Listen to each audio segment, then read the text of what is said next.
To talk more about this with me today is Republican strategist Evan Siegfried. Evan, welcome. Now let's talk about this Fox News debate.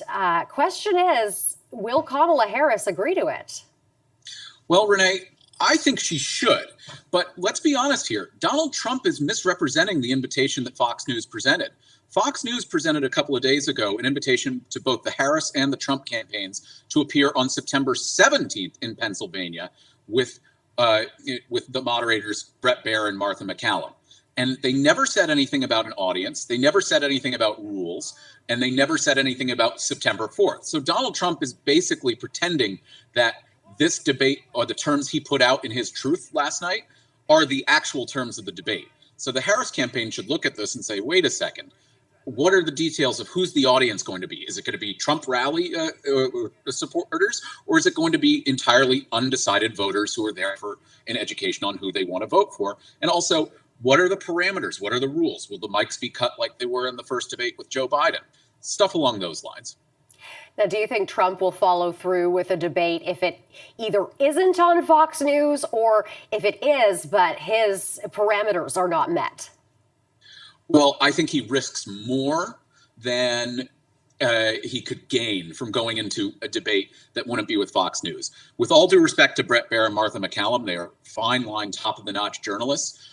All other outlets he perceives as being hostile toward him. And there's no better example of what happens to him under pressure than what happened to him on Wednesday at the National African American Black Journalist, or the National American Black Journalists Association, where he wilted under the questioning of ABC News' Rachel Scott, and he then questioned Kamala Harris's racial identity.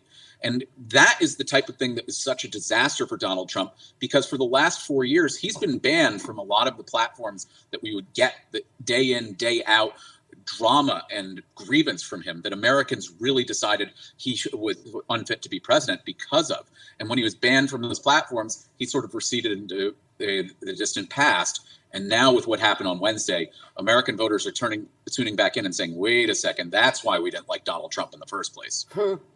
Now, moving on to Harris's VP pick, which will be announced next week. There's a short list of about half a dozen or so contenders. Who do you believe is at the top? I think it's really down to two names at this point, of Josh Shapiro of Pennsylvania, as well as Mark Kelly, the senator from Arizona. Josh Shapiro has two knocks against him. The first being that he's only been governor for 2 years. Yes, he's been a state's attorney general for the previous 8, but then there's the other thing. And this would be something Republicans would drive home left and right, and it would disarm a line of attack against Donald Trump. He has been accused of standing silently and potentially being a party to a cover-up of one of his top aides sexually harassing another staffer in his office. And Democrats have pointed out that that is a huge weakness. And at the same time, Mark Kelly does not seem to have that much baggage, if any. Mark Kelly is a U.S. Naval Academy graduate.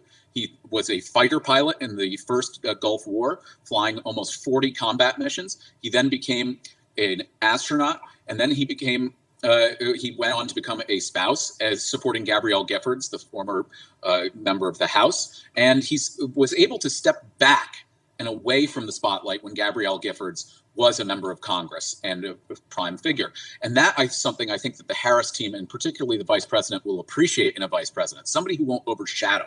But the last thing that Mark Kelly has going for him is immigration. He is on a border state, and he understands the nuance of immigration policy. He has gotten very high remarks from Republican elected officials within the state and without for his handling of that, as well as other issues. Well, it'll be very interesting to see what happens this coming week. Evan, thank you very much for being here. Republican strategist Evan Siegfried, thanks for your time. Thank you, Renee.